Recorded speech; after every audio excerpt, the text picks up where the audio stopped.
तो हेलो दोस्तों, क्या हाल चाल। मैं सजल गुप्ता आपका फिर से स्वागत करता हूँ अपनी इस नई वीडियो में।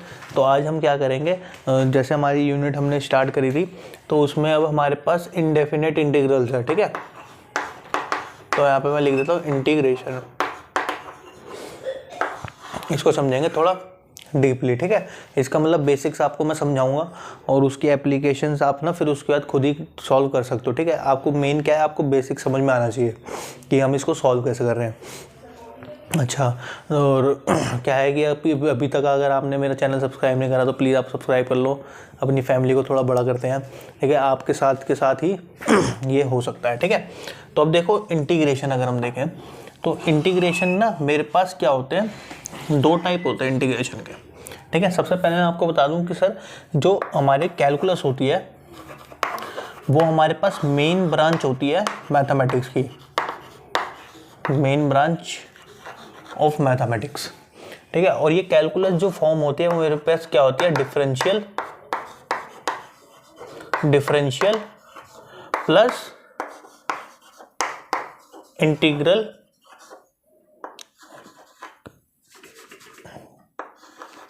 ऑपरेशंस।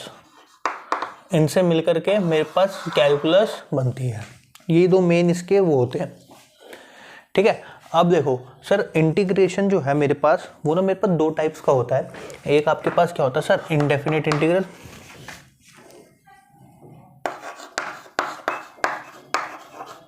इंडेफिनेट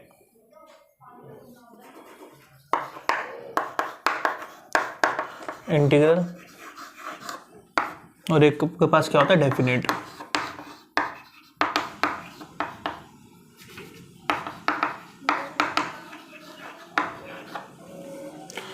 ठीक है, अब इनडेफिनेट आपको ना इसके नाम से पता लग रहा होगा सर, इनडेफिनेट मतलब कि मेरे को ना ये डिफाइन नहीं है, मतलब डेफिनेट नहीं है। और डेफिनेट का मतलब कि मेरे को इसकी वैल्यू डिफाइन है, मतलब कि डेफिनेट है मेरे पास वैल्यू।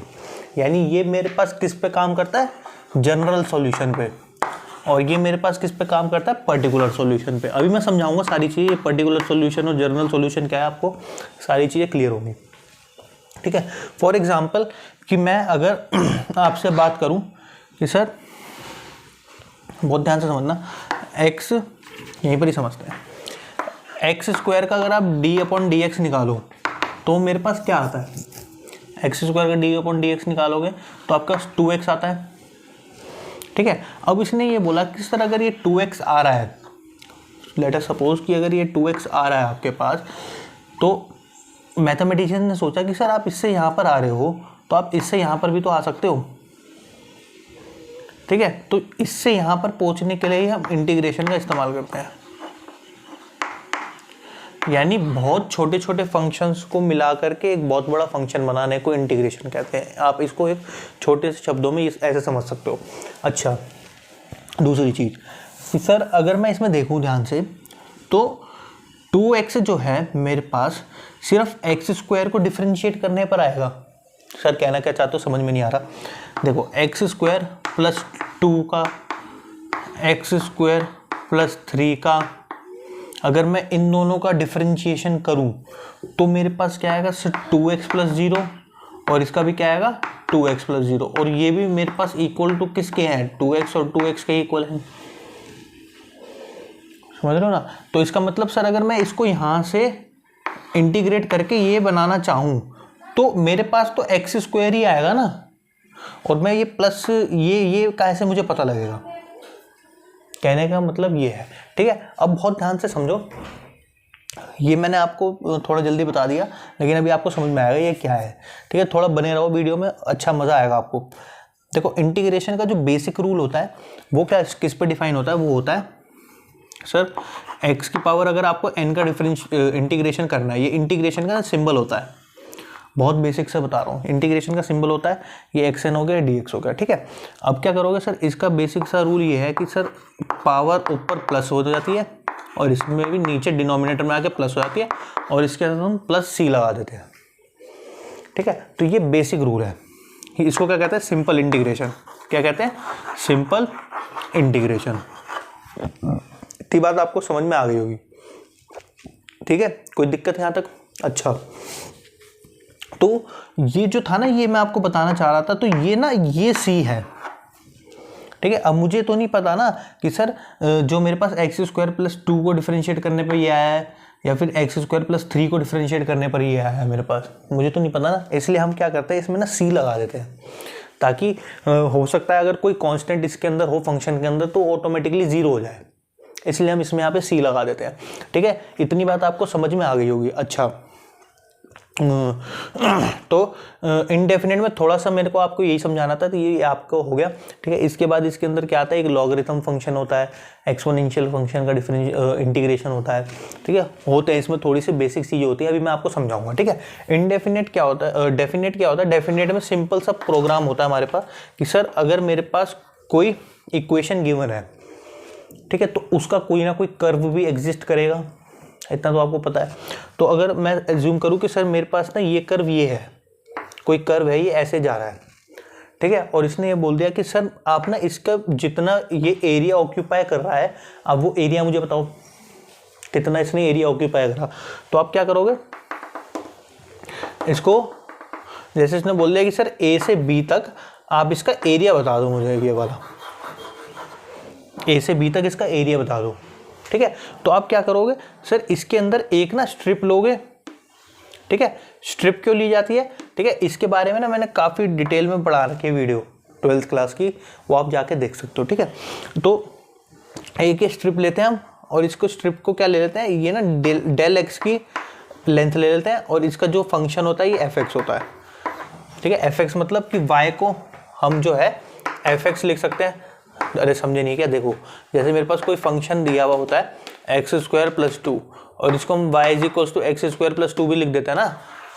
कैसे कि सर एक्स की जो भी वैल्यू डालोगे फिर ही तो आपके पास एफ एक्स की वैल्यू आती है, और इस एक्सिस को एफ एक्स ले लिया मैंने, तो ये मेरे पास एफ एक्स होगा और ये डी एक्स होगा।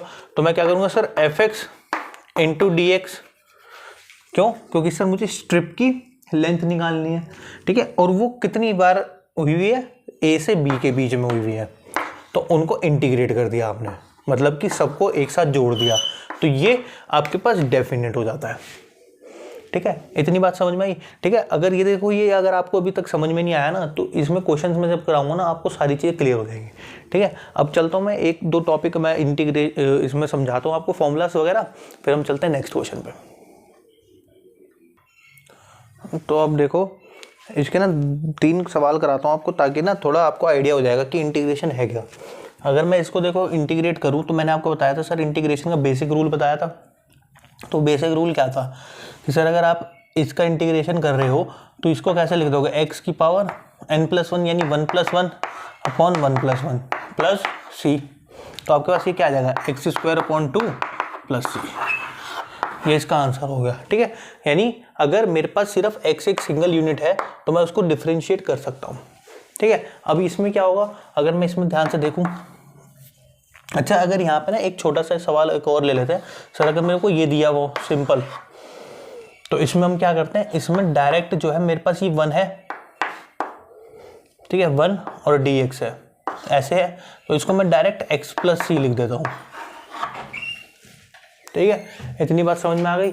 अच्छा अब देखो, अब मैं क्या करूँगा, अगर इसका मैं करूँ तो एक्स स्क्वायर, और ये क्यूब रूट है मेरे पास, तो मैं इसको 1/3 लिख सकता हूँ, ठीक है, इसको 1/3 लिख दिया मैंने। अब मैं इसके अंदर अगर मल्टीप्लाई करूँगा तो ये मेरे पास क्या आ जाएगा, एक्स की पावर 2/3 dx, ठीक है। अब देखो, अब ये मेरे पास ये आ गया, तो इसका इंटीग्रेशन मैं क्या कर सकता हूँ सर, 2/3 + 1 अपॉन 2/3 + 1 प्लस सी। तो मेरे पास क्या आ जाएगा इसका, सर x की पावर 2/3 + 1, अगर आप इसका एलसीएम लोगे तो 3 + 2 5/3, और इधर क्या आ जाएगा आपके पास 5/3 प्लस सी। तो क्या आ गया आपके पास 3/5 x 5/3 प्लस सी हो गया, ठीक है। आई होप आपको समझ में आ रहा होगा कि इंटीग्रेशन है क्या। अच्छा, क्योंकि देखो डिटेल में पढ़ने का आपके पास टाइम है नहीं, अगर आपको डिटेल में पढ़ना है तो मैंने ना इसकी पूरी प्लेलिस्ट बनाई हुई है क्लास 12th की, तो आप उसको देखोगे तो बहुत मज़ा आ जाएगा आपको, मतलब इंटीग्रेशन आपकी ना टिप्स भी हो जाएगी, ठीक है। तो अगर कोई देखना चाहे तो आप देख सकते हो, ठीक है, लिंक कमेंट में डाल दूंगा मैं। अब देखो ये आपके पास आ गया। अब इसको मैं कुछ इस तरीके से, देखो 1/, में मेरे को कुछ नहीं पता कैसे करना है, और इसकी x की पावर 4 है, तो मैं अगर इसको ऊपर ले जाऊं तो ये मैं इसको कुछ ऐसे लिख सकता हूं। और देखो ये x की पावर 1/2 है, तो ये ऊपर जाने के बाद x की पावर -1/2 हो जाएगा। क्या आपको इससे यहाँ तक जो मैं इस स्टेप पे आया हूँ इतनी बात समझ में आ गई? चलो बहुत बढ़िया भाई। अब क्या कर दोगे, इसको सिंपल इंटीग्रेशन मेरा क्या हो जाता है, डिस्ट्रीब्यूट हो जाता है। मैंने आपको बताया था जब मैं पार्शियल डिफरेंशिएशन और डिफरेंशिएशन अब आपको मैं करा रहा था सिंपल डिफरेंशिएशन, तो उसमें मैंने आपको क्या बताया था कि सर डिफरेंशिएशन और आपकी इंटीग्रेशन दोनों प्लस और माइनस में डिस्ट्रीब्यूट हो जाती है, लेकिन मल्टीप्लिकेशन में और डिवीजन में उनका सिस्टम थोड़ा अलग हो जाता है। या मैंने आपको बताया था, ठीक है, डिफरेंशिएशन में क्या हो जाता है, तो प्रोडक्ट रूल और क्या लगता है, क्वोशिएंट रूल। इसमें क्या हो जाता है, इसमें इंटीग्रेशन बाय पार्ट्स लग जाता है, ठीक है। मैं भी सब समझाऊंगा थोड़ी देर में, मतलब आपको सारी चीज़ क्लियर हो जाएंगी। तो x की पावर -4 dx और इंटीग्रल आपके पास ये आ जाएगा। तो अब आप इसके अंदर क्या कर दोगे, ठीक है, x की पावर -4 + 1 अपॉन -4 + 1 प्लस, अच्छा देखो इसके साथ c1 आएगा क्योंकि इसको अलग मैंने इंटीग्रेट करा है। अब इसको अलग इंटीग्रेट करूँगा तो मेरे पास क्या आएगा, सर x की पावर -1/2 + 1 अपॉन -1/2 + 1 प्लस c2, इसका कांस्टेंट आ गया। अच्छा अब देखो ध्यान से, तो मैं अगर इसको करूँगा तो मेरे पास x -3 हो जाएगा और नीचे -3 आएगा, प्लस इसको मैं देखूँ तो x की पावर 1/2 और अपॉन में क्या आ जाएगा मेरे पास 1/2, ठीक है। एक सेकंड में चौक सही कर लूँ, ये आ गया आपके पास। और प्लस अदर देखो मैं c1 और c2 को कैपिटल C लिख सकता हूँ क्योंकि ये तो मेरे पास कांस्टेंट ही होगा ना एक तरीके से, समझ लो क्या कह रहा हूँ, ठीक है। अब देखो इसको मैं कुछ ऐसे लिख सकता हूँ -1/3 x की -3 प्लस, अच्छा ये 2 जो है ऊपर आके 1/2 जो है ऊपर आके 2 बन जाएगा, x की √x हो जाएगा प्लस c। तो ये आपका क्या हो जाएगा, इसका आंसर हो जाएगा, समझे। थोड़ा और सिंप्लीफाई कर सकते हो सिंप्लीफाई कर दो, नहीं तो आप यहाँ पे छोड़ सकते हो इसको, ठीक है। तो ये था आपका बेसिक सा इंटीग्रेशन। अच्छा अब इसमें ना थोड़ी बातें आप ध्यान रखना। क्या बात ध्यान रखनी है, मैं यहाँ पर नोट पॉइंट बना रहा हूँ एक, ठीक है। वो नोट पॉइंट क्या है कि सर अगर आपके पास जैसे x + 2 का होल स्क्वायर अगर आ जाता है तो इसको आप जब इंटीग्रेट करोगे तो इसको ऐसे इंटीग्रेट नहीं कर दोगे कि सर x² प्लस, क्योंकि कांस्टेंट के साथ मैंने बोला था सर 2x आ जाता है, ठीक है, और इसको कहीं फिर आप इसको ऐसे करके स्क्वायर लिख दो तो ये गलत हो जाएगा। आपको क्या करना है इसके अंदर, जैसे x² प्लस इसको अगर x + 2 का होल स्क्वायर खोलोगे तो क्या आता है 4x + 4, ठीक है। अब इसका इंटीग्रेशन करना है, ठीक है। ये नोट पॉइंट आपको ध्यान रखना है क्योंकि ना यहाँ पर बच्चे ना गलती कर देते हैं, ठीक है। अब चलते हैं आगे। अच्छा बता दूं क्या यहाँ पे इसका इंटीग्रेशन क्या होगा, मैं बता ही देता हूँ फिर इसका इंटीग्रेशन, क्योंकि क्वेश्चन कर ही लेते हैं फिर क्वेश्चन हो गया ना। तो इसका इंटीग्रेशन क्या हो जाएगा, x³ + 4 x² / 2 + 4x + c। इसको काट दो 2 पर, ठीक है, और सिंप्लीफाई करके लिख दो तो ये आपका आंसर हो जाएगा, ठीक है। चलो आगे चलते हैं। अब देखो जरा मैं आपको ना क्वेश्चंस के रूप में समझाने की कोशिश कर रहा हूँ, ठीक है। अब आपको पता है सर एक्सपोनेंशियल का अगर हम डिफरेंशिएशन करते थे तो मेरे पास क्या आता था, ax आता था। तो सिमिलरली क्या होता है कि सर अगर हम इसका इंटीग्रेशन भी करते हैं तो वो भी मेरे पास क्या आता है, ax ही आता है, ठीक है। log x का क्या होता है, जैसे 1/x का इंटीग्रेशन अगर आप करते हो तो ये आपके पास क्या हो जाता है log x + c। इतनी बात आपको ध्यान रखनी है, ठीक है। अच्छा अब अगर मैं इसके अंदर देखूं ध्यान से तो ये मेरे पास क्या है, अलग अलग है। मैं इसमें डिस्ट्रीब्यूट कर दूंगा इंटीग्रेशन, तो मेरे पास डिस्ट्रीब्यूट होने के बाद क्या हो जाएगा sir 2e3x dx plus e की पावर -x dx। अब इसको वो कर दो सर ट्वाइस ई की पावर 3x। ई की पावर 3x का डिफरेंशिएशन क्या होगा सर? ई की पावर 3x ही होगा, लेकिन क्या है कि सर इसके डिफरेंशिएशन से डिवाइड होता है। ठीक है, क्या होता है ये इसके डिफरेंशिएशन से डिवाइड हो जाता है।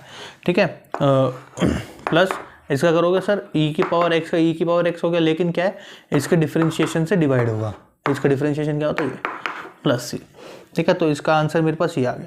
ठीक है, अभी थोड़ी देर में आपको समझाऊंगा कि सर ये आपने क्या कह दिया, डिफरेंशिएशन से डिवाइड होता है, इसका मतलब तो हमें समझ में नहीं आया।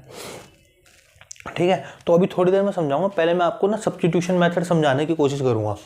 ठीक है, अब सब्स्टिट्यूशन मेथड क्या होता है सर? आपको मैंने बताया था प्रोडक्ट में अगर दो फंक्शंस हो तो हम इसको डायरेक्ट तो नहीं कर सकते, मतलब डायरेक्ट इंटीग्रेशन तो हम इसमें अप्लाई नहीं कर सकते।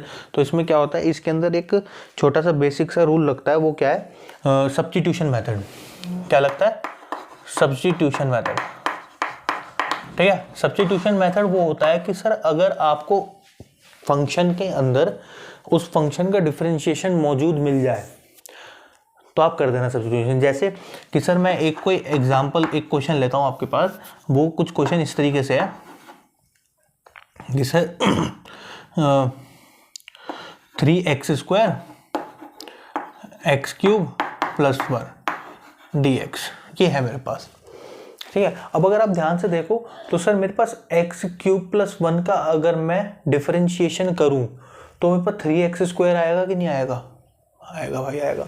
तो आप अगर x³ + 1 को अगर मैं t ले लूं साइड में तो मेरे पास क्या होगा सर? ये मेरे पास 3x² + 0 = dt/dx हो जाएगा। अच्छा, ये हुआ कैसे?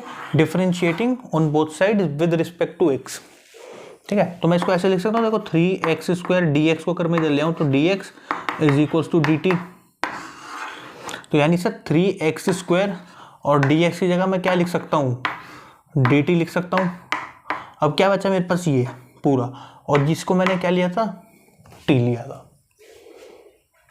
थोड़ी बात समझ में आ रही है? अच्छा, इसको मैंने t लिया था, अब क्या करूँगा सर? इसको इंटीग्रेट कर दूंगा तो t² / 2 + c। अब t की इसमें वैल्यू पुट कर दोगे तो क्या आएगा आपके पास? x³ + 1 का होल स्क्वायर / 2 + c। तो ये आपके पास आ गया। तो ऐसे इसमें करते हैं जब हमें इसके अंदर क्या मिल जाए, इसका डिफरेंशिएशन मिल जाए। ठीक है, इतनी बात आपको समझ में आई। अब ना मैं इसको क्वेश्चन को मिटा देता हूँ। ठीक है, मेरे को थोड़ा आपको समझाना था कि सब्स्टिट्यूशन मेथड होता क्या है। तो उसमें ना एक वैल्यू सब्स्टिट्यूट करते हैं हम। ठीक है, तो अब ध्यान से देखो, अगर आप इस क्वेश्चन को देखोगे तो इस क्वेश्चन में आपको क्या दिखेगा कि सर अगर मैं इसमें 5 + 3x² को t ले लूँ तो मेरे पास क्या होगा सर? ये 0 हो जाएगा, प्लस ये क्या हो जाएगा? 6x = dt/dx। ठीक है, अब मैं ये मान के चल रहा हूँ डिफरेंशिएशन आपको आती है अच्छी तरह। ठीक है, अच्छा, अब देखो मुझे x और dx तो दिख रहा है, तो यानी मैं इसके अंदर अगर 6x dx लिख दूं तो मेरे पास dt हो जाएगा, और 6 को इसके साथ ले जाओ तो dt/6, यानी x dx की जगह x और dx की जगह मैं dt/6 लिख सकता हूं। तो मेरे पास क्या आएगा? देखो dt/6 लिख दिया मैंने। ठीक है, और देखो इसको मैंने क्या लिया था? t लिया था। अगर इसको मैंने t लिया था तो मेरे पास क्या हो जाएगा? t की पावर 8, 1/6 कांस्टेंट है, इसको बाहर निकाल दूंगा मैं तो क्या आ जाएगा सर? 1/6 इंटीग्रल t की पावर 8 dt। अब क्या आ जाएगा आपका? 1/6 इंटीग्रेशन। ठीक है, इंटीग्रल ऑफ t की पावर 8 करोगे तो आप क्या होता है सर? x की पावर n + 1/n+1। तो इसमें क्या हो जाएगा आपका? t की पावर 9/9 + c। ठीक है, अब क्या आ जाएगा सर? 1/6। अच्छा, 9 को और 6 को बाहर निकाल दोगे ना, है ना, तो आपके पास क्या आ जाएगा? 1/54। और t क्या था आपके पास? ये था, तो 5 + 3x² की पावर 9 + c। ये आपके पास क्या हो गया? इसका आंसर हो गया। आई होप आपको थोड़ा बहुत तो समझ में आया होगा कि सर सब्स्टिट्यूशन क्या है। ठीक है, अब अगर आप इसके अंदर देखो ध्यान से, तो अगर मैं इसके अंदर ध्यान से देखो, ज़्यादातर क्या होता है कि आपको ना डिनोमिनेटर वाले को t मानना होता है। ठीक है, तो अगर मैं x³ + 3x² + 1 को t ले लूँ तो क्या होगा इसके अंदर? 3x² + 6x + 0 = dt/dx हो जाएगा। क्या करा मैंने इसमें? Differentiating on both sides with respect to X. तो क्या हो जाएगा, अगर मैं इसमें से 3 कॉमन निकालूं तो X square plus 2x dx is equals to dt आ जाएगा। dx को इधर ले आया, 3 को इसके नीचे ले जाता हूँ, तो X square plus 2x dx is equals to dt by 2 हो जाएगा। ठीक है, यानी एक्स स्क्वायर और 2x और dx की जगह मैं क्या लिख सकता हूँ, dt बाई 2। तो 1/2 बाहर निकाल दिया मैंने, ठीक है, क्योंकि 1/2 तो कांस्टेंट है, और dt बचेगा, और अपॉन में क्या हो जाएगा मेरे पास रूट का, यहाँ पे क्या हो जाएगा, इसको t लिया था, रूट टी। अब ये रूट टी ऊपर जाके क्या हो जाएगा, t की पावर -1/2 dt। ठीक है, अब इसको आप कर दो तो 1/2 t की पावर 1/2, t की पावर क्या आ जाएगी 1/2 अपॉन 1/2, अभी करा था मैंने, प्लस c क्या करा है -1/2 + 1 अपॉन -1/2 + 1। ठीक है, अब इसके अंदर वैल्यू पुट कर दो, तो आपके पास क्या आ जाएगा सर 1/2, t की वैल्यू क्या थी आपके पास x³ प्लस 3x² प्लस 1। अच्छा, ये अंडर रूट में ले लेते हैं, ठीक है, प्लस c। अच्छा, ये 1/2 जो है ये ऊपर आके 2 बन जाएगा, तो ये 2 हो जाएगा, 2 से 2 कैंसिल हो जाएगा, तो ये आपके पास रिजल्ट जो है आंसर रहेगा। ठीक है, आई होप आपको समझ में आया होगा। अब चलते हैं नेक्स्ट टॉपिक की तरफ। अब देखो, अगर मेरे पास ऐसा क्वेश्चन आता है जिसमें ना 2 फंक्शन मेरे पास इनटू में है, प्रोडक्ट में है, तो आपको मैंने क्या बताया था कि सर अगर आपके पास अगर डिफरेंशिएशन आपको करना हो किसी 2 फंक्शन मल्टीप्लिकेशन में हो तब, तो आप क्या करते हो, इसमें फर्स्ट वाले का डिफरेंशिएशन कर देते हो, second as it is, plus second वाले का फर्स्ट वाला एज इट इज रखते हो और सेकंड वाले का डिफरेंशिएशन कर देते हो। ये था बेसिक रूल, और इसको हम क्या बोलते थे, प्रोडक्ट रूल। क्या बोलते थे, प्रोडक्ट रूल बोलते थे। ठीक है, अब क्या है कि अगर आपके पास इंटीग्रल में आ जाए, इंटीग्रेशन में 2 फंक्शन मल्टीप्लिकेशन में आ जाए, तो इनको कैसे करते हैं कि सर इन दोनों में से आपको किसी एक फंक्शन को फर्स्ट फंक्शन मानना है और किसी एक फंक्शन को सेकंड फंक्शन मानना है। जैसे कि मेरे पास u और v है, थोड़ा मैंने इसको बड़ा बड़ा लिख देता हूँ, जैसे मैंने u को फर्स्ट फंक्शन मान लिया और v को सेकंड फंक्शन मान लिया। ठीक है, अब मैं क्या कर रहा हूँ, इसको इंटीग्रेट कर रहा हूँ। तो इसको इंटीग्रेट मैं कैसे करूँगा कि सर फर्स्ट फंक्शन जो भी आपने लिया उसको एज इट इज लिखना है, और जो सेकंड फंक्शन आप लोगे उसका कर देना है आपको इंटीग्रेशन dx के रिस्पेक्ट में माइनस। ठीक है, माइनस करने के बाद आप क्या करोगे सर, जो आपका फर्स्ट फंक्शन था u उसका डिफरेंशिएशन कर दोगे, यानी d/dx ऑफ u, और मल्टीप्लाई में जो आपने इसका इंटीग्रेशन करा था वो। ठीक है, अब इनको सॉल्व करने के बाद आपके पास इसका कोई रिजल्ट आएगा, तो इस पूरे के रिजल्ट का भी इंटीग्रेशन कर देना आप dx के रिस्पेक्ट में। तो ये आपके पास बेसिक सा रूल होता है जब आपके पास 2 फंक्शंस मल्टीप्लिकेशन में होते हैं। इसको हम क्या बोलते हैं, इसको बोलते हैं इंटीग्रेशन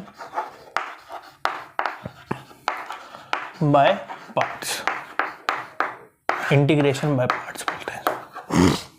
ठीक है, 12th में इसको याद करने के लिए सिखाते हैं कि सर फर्स्ट फंक्शन और इसको सेकंड फंक्शन कैसे माना जाता है, तो उसको कैसे हम याद रखते हैं सर, उसको याद रखते हैं आइलेट से।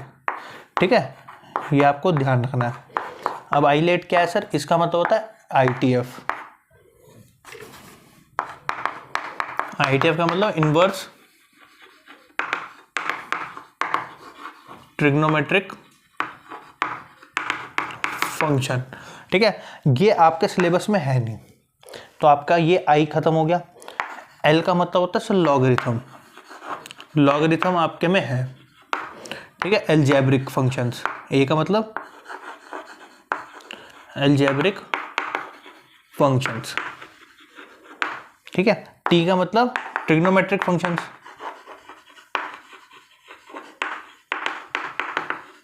ट्रिग्नोमेट्रिक फंक्शंस, ये भी आपके सिलेबस में है नहीं। और फिर लास्ट आपका क्या पड़ेगा, एक्सपोनेंशियल्स। एक्सपोनेंशियल्स आपके सिलेबस में है। ठीक है, ये तीनों है। तो आप इसको कैसे याद रखोगे, इसको ऐसे याद रखोगे सर LAEZ। ठीक है, तो इसका मतलब क्या हो जाएगा आपके पास कि सर पहले अगर आपको लॉगरिथम फंक्शन दिखता है तो आप उसको फर्स्ट फंक्शन मान लोगे दोनों में से, जैसे यहाँ पे दो फंक्शंस दिख रहे हैं और इसमें से अगर मेरे को लॉगरिथम फंक्शन दिख रहा है एक भी, तो उसको फर्स्ट फंक्शन मान लोगे आप। Second sir algebraic function. Algebraic function क्या होता है सर? पॉलिनोमियल हो सकती है ये कोई सी भी, ठीक है। तो वो एक्सपोनेंशियल मतलब क्या हो गया? EX, ठीक है। अब देखो अब ये वाला क्वेश्चन मैं सॉल्व करता हूँ, ठीक है। आई होप कि आपको थोड़ा बहुत तो समझ में आया होगा, ठीक है। अगर समझ में आ रहा तो भाई सब्सक्राइब कर दो। अब देखो, अब मेरे को पता है कि सर लॉगरिथम फंक्शन इन दोनों में से कोई एक लॉगरिथम फंक्शन है, नहीं है। एल्जेब्रिक फंक्शन दिख रहा है इन दोनों में से, हाँ सर दिख रहा है, ये दिख रहा है। तो इसको उठाकर फर्स्ट फंक्शन मान लो और इसको सेकंड फंक्शन मान लो, ठीक है। अब आपने क्या करना है, एक फर्स्ट फंक्शन हो गया तो सेकंड फंक्शन ऑटोमेटिकली हो जाएगा, ठीक है। अब अगर आप ध्यान से देखो, मैं इधर ही खड़ा हो जाता हूँ, तो मेरे को अगर इसका इंटीग्रेशन करना है तो सर फर्स्ट फंक्शन जिसको मैंने माना था उसको एज इट इज लिखना है। फर्स्ट फंक्शन x³ को माना है तो ये मेरे पास एज इट इज हो जाएगा, ठीक है। अब इंटीग्रेशन v dx, यानी इसके वाले का इंटीग्रेशन पहले लिख लेते हैं ढंग से ताकि आपको कोई दिक्कत ना हो। माइनस सर इंटीग्रेशन पूरे का किसका? सर पहले वाले का डिफरेंशिएशन यानी d/dx ऑफ x³ और इनटू में sir integral of x² dx और इसका dx, ठीक है। x³ as it is. अब इसका मैं डिफरेंशिएशन इंटीग्रेशन करूंगा तो आपको पता है सर ex का इंटीग्रेशन और डिफरेंशिएशन दोनों सेम होता है, वो लिख दिया। और मैंने आपको बताया सर इसके डिफरेंशिएशन से डिवाइड भी होगा ये, यानी 2x से डिवाइड भी होगा, ठीक है। 2 तो एज इट इज रहेगा, x से एक x कट जाएगा स्क्वायर पे, ठीक है। माइनस अब इसका डिफरेंशिएशन करोगे क्या आएगा आपके पास? 3x² और इसका करोगे तो क्या आएगा इंटीग्रेशन? सर e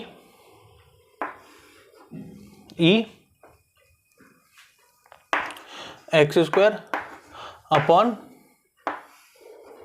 2x, ठीक है। तो 2 तो ऐसे रहेगा, x से एक x कट जाएगा, समझ रहे हो, और dx, ठीक है। अब मेरे पास क्या आ जाएगा रिजल्ट? सर x² माइनस 3/2 बाहर ले लेता हूँ, 3/2 बाहर ले लिया। अब बचेगा सर इंटीग्रेशन का साइन है, ठीक है, x² dx। अब इसके अंदर क्या करोगे सर? दोबारा से अप्लाई कर दोगे आप इंटीग्रेशन बाय पार्ट्स, ठीक है। तो दोबारा से अप्लाई कर देंगे इसके अंदर, तो मेरे पास क्या आ जाएगा सर x² माइनस 3/2 और इसको अगर आप इंटीग्रेट करोगे दोबारा से तो आपके पास क्या आएगा रिजल्ट? इसको फर्स्ट फंक्शन ले लूँगा, इसको सेकंड फंक्शन ले लूँगा सर, इसको एज इट इज और इसका डिफरेंशिएशन 2x, x से x कैंसिल हो गया, माइनस सर x का डिफरेंशिएशन क्या हो गया आपके पास? 1, ठीक है। और इसका क्या आ जाएगा? x²। अच्छा देखो सुनो, इसको ना ऐसे करने की बजाय मेरे दिमाग में एक ना वो आया, इसको ऐसे करने की बजाय, क्योंकि ना ये ना कॉम्प्लिकेटेड हो जाएगी फिर, समझ रहे हो। क्वेश्चन बढ़िया है भाई ये। देखो इसको फर्स्ट फंक्शन इसको दोबारा लगाने के बजाय अगर मैं इसके अंदर ध्यान से देखूं तो मैं अगर x² को t ले लूं, बहुत ध्यान से समझना, अगर मैं x² को t ले लूं तो मेरे पास क्या होगा इधर? सर 2x dx dt हो जाएगा। क्या करा मैंने? इसको दोनों साइड पर डिफरेंशिएट किया x के रिस्पेक्ट में, ये dt/dx आएगा, ये 2x dt/dx हो जाएगा और dx इधर आकर क्या बन जाएगा? 2x dx dt, ठीक है। और 2 को उसके नीचे ले जाओ तो आपके पास क्या आ जाएगा? x dx की जगह क्या लिख सकता हो? dt/2 लिख सकते हो। तो इसके अंदर देखो ध्यान से सर, x और dx की जगह dt/2, तो आपके पास क्या आ जाएगा? x² माइनस 3/2, ठीक है। x और dx की जगह मैंने क्या लिख दिया? dt/2, यानी 1/2 बाहर निकालूंगा तो ये 2 से मल्टीप्लाई होकर 4 हो जाएगा, e की पावर x² को क्या लिया था? t लिया था, और ये इनकी जगह मैं क्या लिख सकता हूँ? dt।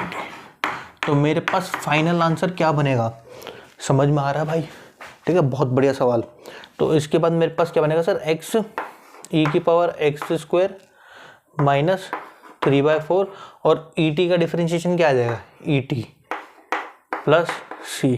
तो ये आपके पास आंसर हो जाएगा। ठीक है, बस आप क्या करो, इसके अंदर टी की वैल्यू जरूर पुट कर देना। तो एक्स ई एक्स स्क्वायर माइनस 3/4 ई। ठीक है, टी क्या लिया था हमने, एक्स स्क्वायर प्लस सी। तो ये आपके पास क्या आ गया, आंसर आ गया। ठीक है, तो ये छोटा सा टॉपिक था इंटीग्रेशन बाय पार्ट्स का। ठीक है, आई होप आपको समझ में आया होगा। अब इसके बाद हम देखते हैं पार्शियल का क्या होता है। एक क्वेश्चन कर लेते हैं, फिर उसका पार्शियल समझते हैं, पार्शियल इंटीग्रेशन क्या होता है। अब देखो ध्यान से समझते हैं नेक्स्ट टॉपिक। ठीक है, अगर आप इसको देखो ध्यान से, तो मैंने आपको अभी इससे रिलेटेड एक क्वेश्चन कराया था। तो इसमें मैंने क्या कहा था कि सर इसका अगर आपके पास डिफरेंशिएशन मौजूद हो तो आप इसको कर देना। अगर मैं ध्यान से देखूँ, x square plus 4x minus 5 को अगर मैं टी लेता हूँ तो मेरे पास क्या आएगा, 2x plus 4 is equals to D T over D X. ठीक है, और 2x plus 4 D X is equals to D T. ठीक है, अगर मैं इसमें से 2 कॉमन भी ले लेता हूँ तो x प्लस 2 बचेगा मेरे पास। ठीक है, x प्लस 2 बचेगा, लेकिन जो है मेरे पास ये इससे मैच तो हो नहीं रहा। इसका मतलब इसमें सब्स्टिट्यूशन मेथड तो नहीं लगेगा सर। इतनी बात आपको समझ में आ रही है। ठीक है, तो मुझे क्या अप्रोच रखनी है कि सर अगर इसके अंदर सब्स्टिट्यूशन मेथड नहीं लग रहा तो मेरे को यानी दूसरा मेथड इसमें अप्लाई करना पड़ेगा। समझ लो। अब वो दूसरा मेथड क्या होता है, वो होता है पार्शियल इंटीग्रेशन। अब पार्शियल इंटीग्रेशन क्या कहता है, पार्शियल का मतलब डिवाइड करना, डिस्ट्रीब्यूट करना फंक्शन को, यानी उसको पार्शियल करना। अच्छा, तो उसको कैसे करते हैं सर, आपको ना सबसे पहले नीचे फैक्टर्स बना के देख रहे हैं। फैक्टर्स इसके बन रहे हैं तो आप देखोगे सर 1 into 5 करूँगा, मिडिल टर्म स्प्लिटिंग आती होगी। ठीक है, अब ये मत कहना कि सर मिडिल टर्म स्प्लिटिंग नहीं आती मेरे को। ठीक है, 1 into 5 करोगे, ठीक है, आपका 5 हो गया। अब इसको अगर आप एलसीएम लोगे 5 का तो 5 और 1 ही आएगा, और मुझे उससे मिडिल टर्म बनानी है। तो ये कुछ ऐसे बन जाएगी 5x माइनस x माइनस 5। समझ रहे हो। तो मैं भी इसको इसके साथ ना अभी इंटीग्रेशन का साइन नहीं लगा रहा मैं। ठीक है, अभी ना हम फंक्शन को समझ रहे हैं। ठीक है, तो x प्लस 1 और नीचे मेरे पास क्या आ जाएगा सर, x, अगर इन दोनों में से मैं लूँगा x तो x प्लस 5, और इसमें से -1 कॉमन लूँगा तो x प्लस 5। तो x प्लस 1 अपॉन में x प्लस 5 और x माइनस 1। अभी भी कुछ नहीं कट रहा। ठीक है, तो हम इसमें क्या करते हैं कि ना इसको ऐसे लिख देते हैं। देखो x प्लस 1 अपॉन में x प्लस 5 और x minus 1 is equals to. ठीक है, अब इसको कैसे करते हैं सर, अगर मेरे पास नीचे फैक्टर अलग अलग है, यानी x प्लस a है और x प्लस b है, ठीक है, अलग अलग है, तो इसमें हम इसको कैसे ले लेते हैं, ऐसे ले लेते हैं, अलग अलग इसको लेट कर लेते हैं, और इसमें क्या करेंगे हम a और b की वैल्यू निकालेंगे। कहने का मतलब ये है कि सर ये जो मेरे पास पूरा फंक्शन बना है, ठीक है, वो ऐसे ही बना हुआ, इसकी मल्टीप्लाई इससे और इसकी मल्टीप्लाई इससे करके और इन दोनों को नीचे मल्टीप्लाई करके, तो ये फंक्शन मेरे पास आया होगा। ठीक है, तो मैं क्या कर रहा हूँ, इसको स्प्लिट करने की कोशिश कर रहा हूँ, उसी को पार्शियल बोलते हैं। समझे। अब मैं इसको स्प्लिट करने की कोशिश कर रहा हूँ, तो मैं अगर इसको ढंग से इसका एलसीएम ले लूँ, दूसरी साइड का मैंने ये लेट करा है, तो मेरे पास a x minus 1 plus b x plus 5 upon मेरे पास क्या आ जाएगा x प्लस 5 और x माइनस 1। देखो इससे ये पूरा cancel, x plus 1 is equals to A X minus A plus B X plus 5 भी लिख सकता हूँ मैं भाई, अंदर मल्टीप्लाई कर दिया। अब क्या करोगे आप, इसके अंदर सर कोफिशिएंट कंपेयर कर दोगे। ठीक है, कोफिशिएंट कंपेयर मतलब सर इसमें से इसकी मल्टी कर दूं मैं, x कॉमन ले लूं तो ये मेरे पास ऐसा हो जाएगा x, और इधर क्या बचेगा मेरे पास 5b माइनस a, ये कांस्टेंट हो गया, और x प्लस 1। तो a प्लस b जो है मेरे पास किसके इक्वल हो जाएगा, 1 के इक्वल। कैसे, इधर x का कोफिशिएंट ये है और इधर x का कोफिशिएंट ये है, समझे। अब ये मेरे पास कांस्टेंट के इक्वल होगा, क्यों, क्योंकि ये दोनों मिलकर के यही तो बनाएंगे, ये मेरे पास कांस्टेंट 1 के इक्वल होगा। ठीक है, तो यहाँ से मैं a की वैल्यू निकाल लेता हूँ। a की वैल्यू क्या आ जाएगी सर 1 माइनस बी। अब मैं इसको रैंडमली सॉल्व कर रहा हूँ। ठीक है, अब इसके अंदर पुट करोगे क्या आएगा आपके पास a की वैल्यू, तो 5b माइनस, अच्छा इसके साथ माइनस का साइन बाहर लगाऊंगा तो ये अंदर जाकर के साइन चेंज होंगे, ये माइनस का 1 हो जाएगा, प्लस का b हो जाएगा। अब ये 1 इधर जाकर 2 हो जाएगा। 6b इज इक्वल्स टू 2, इससे इसको काटोगे 3, यानी b की वैल्यू क्या आ गई 1/3। इसके अंदर पुट कर दो a is equals to 1 minus 1/3, तो a की वैल्यू क्या आ गई 2/3 आ गई। ठीक है, तो ये आपके पास हो गया और ये आ गया आपके पास, a की वैल्यू भी आ गई, b की वैल्यू भी आ गई। अच्छा जी, अब देखो a और b की जैसे आपके पास वैल्यू आ गई तो उसके बाद क्या करोगे आप, मुझे किसका रिजल्ट फाइंड करना था, इसका रिजल्ट फाइंड करना था। मैं इसी इक्वेशन को लिख रहा हूँ इसके अंदर, तो ये x + 1 x + 5 x - 1 dx। अच्छा भी ना, देखो इंटीग्रेशन और इसका साइन लगा रहा मैं ताकि आपको समझ में आएगा। देखो ये है इज इक्वल्स टू a की वैल्यू रखो, a की वैल्यू क्या आती है सर 2/3।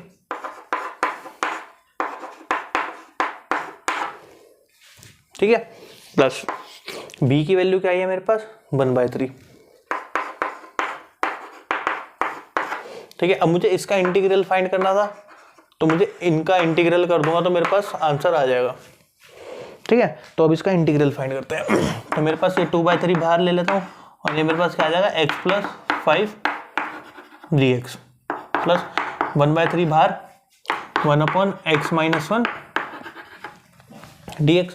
अब क्या करोगे आप, इसको उठा करके इंटीग्रेट कर दोगे। ठीक है, अब मुझे लग रहा है कि आपको ना ये साइड वाला दिख नहीं रहा होगा, मैं इसको थोड़ा नीचे लिख देता हूँ, प्लस 1/3 इंटीग्रल 1/x - 1 dx। ठीक है, अब देखो सर 1/x + 5 है। ठीक है, तो मैंने आपको बताया था सर 1/x का इंटीग्रेशन क्या होता है मेरे पास log x, तो मैं इसको ऐसे लिख सकता हूँ 2/3 log x + 5 plus 1/3 log x - 1 plus c। तो ये आपके पास क्या आ गया, इसका आंसर आ गया, इसका आंसर आ गया। इतनी बात समझ में आई सर, इसको ही बोलते हैं पार्शियल इंटीग्रेशन। ठीक है, अच्छा एक चीज ये ध्यान रखना कि सर नीचे मेरे पास इसमें ना ये वाली फॉर्म बनी थी। ठीक है, तो मैंने इसको ऐसे लिख दिया। अगर मेरे पास नीचे बाय चांस ये बन जाती x + 1 अपॉन x + 2 का होल स्क्वायर, तो मैं इसको क्या लेता, इसको तो मैंने ऐसे ले लिया क्योंकि नीचे अलग अलग बना था, तो इसको मैं ऐसे लेता sir a x + 1 x + 2 plus b x + 2 का होल स्क्वायर, इसको मैं फिर ऐसे लेता। ठीक है, ये ध्यान रखना कि मतलब जितना ऊपर है उतने आपको कांस्टेंट ले लेने हैं और उसके बाद इसको एंड कर देते हैं। अगर यहाँ पे 3 होता तो मैं क्या लेता सर a/x + 2 प्लस b/x + 2 का होल स्क्वायर प्लस c/x + 2 का होल क्यूब, ऐसे लेता मैं इसको। अच्छा अगर नीचे मेरे पास क्वाड्रेटिक मिल जाए, आपके सिर्फ ये 3 फॉर्म ही है, 3 फॉर्म तो याद कर सकते हो यार। ठीक है, अब अगर नीचे आपके पास क्वाड्रेटिक बन जाती है ऐसे ax² प्लस bx + c, तो क्या करोगे आप, तो इसके अंदर मतलब ये डिफ्रेंशिएट नहीं हो रही, मतलब मिडिल टर्म स्प्लिट नहीं हो रहा है, तो इसमें क्या करते हैं सर आप, इसमें आप सीधा लिख देते हैं ऊपर ax + b upon ax² plus bx + c। ठीक है, इस वाली का ना ज़्यादा यूज़ नहीं हुआ आपके सिलेबस में, लेकिन इसका बहुत यूज़ हुआ है, इसका और इसका यूज़ बहुत हुआ है। ठीक है, एक बारी आप इसको देखो। ठीक है, अगर देखो आपके में ना इंटीग्रेशन इतना ही कराया हुआ है। ठीक है, तो आई होप कि मैं आपको समझा पाया हूँ। ठीक है, इंडेफिनेट में क्या है, इंडेफिनेट इंटीग्रल्स में यही है सारी चीज़ें, बस उसमें क्या है लिमिट है। ठीक है, इंडेफिनेट में तो मतलब इंडेफिनेट में ये है, डेफिनेट तो बहुत ईजी है, डेफिनेट में तो कुछ इन्होंने ज़्यादा कुछ खास करवाया नहीं है, लेकिन इंडेफिनेट में ये सब जानना आपके लिए बहुत ज़रूरी था। ठीक है, तो ये आपको मेन मैंने कॉन्सेप्ट्स करवाए हैं। अगर ये कॉन्सेप्ट समझ में आए हो तो आप एक बार बुक से क्वेश्चन ट्राई करना, आपसे 100% हो जाएंगे। ठीक है। अगर नहीं होते बाय चांस तो आप मेरी ना प्लेलिस्ट देख सकते हो जो मैंने क्लास 12th वाली बना रखी है, उसको देखोगे तो आपको उससे और भी ज़्यादा आपके सारे डाउट्स क्लियर हो जाएंगे। ठीक है, तो thanks for watching, keep sharing, thank you, bye bye.